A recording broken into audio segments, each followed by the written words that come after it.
মুখ্যমন্ত্রী জবাব চাই, জবাব দাও। আইন কলেজে আইনের ছাত্রী গণধর্ষণ কি করছে প্রশাসন? মুখ্যমন্ত্রী। কসবা ল কলেজে আইনের ছাত্রীকে গণধর্ষণের প্রতিবাদে আজ বালুরঘাট আদালতে এআইএলইউ এর পক্ষ থেকে আইনজীবীরা বিক্ষোভ প্রদর্শন করেন। কসবা ল কলেজে যে জঘন্যতম ঘটনা, তার পরিপ্রেক্ষিতে এআইএলইউ এর আইনজীবীরা তীব্র নিন্দা এবং তারা দাবি করেন দোষীকে কঠোর থেকে কঠোরতম শাস্তি দিতে হবে, না হলে আগামী দিনে তারা বৃহত্তর আন্দোলনে সামিল হতে বাধ্য হবেন। ধর্ষণকাণ্ডের ফলে আইনজীবীরা ক্ষোভে ফুঁসছেন। এই বিক্ষোভ প্রদর্শনের জন্য আদালত চত্বরে নিরাপত্তা ব্যবস্থা আঁটোসাঁটো করা হয়।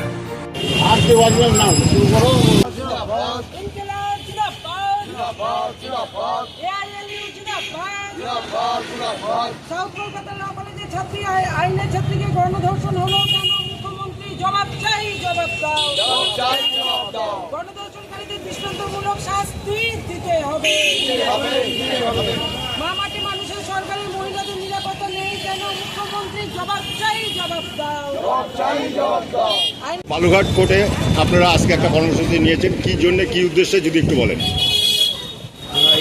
ইতিমধ্যে আমরা রাজ্যবাসী সবাই জেনে গেছি যে ন্যক্কারজনক ঘটনা সাউথ কলকাতা ল কলেজের ক্যাম্পাসে ইউনিয়ন রুমে এবং পরবর্তীকালে গার্ড রুমে ঘটেছে।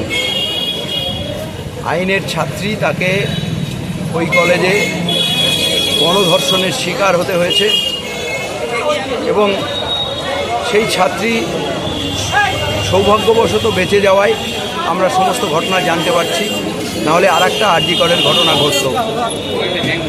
ল কলেজের অভ্যন্তরে আইনের ছাত্রীর গণধর্ষণ এবং সমস্ত ক্ষেত্রে প্রশাসনের যা ভূমিকা, এক্ষেত্রেও তাই।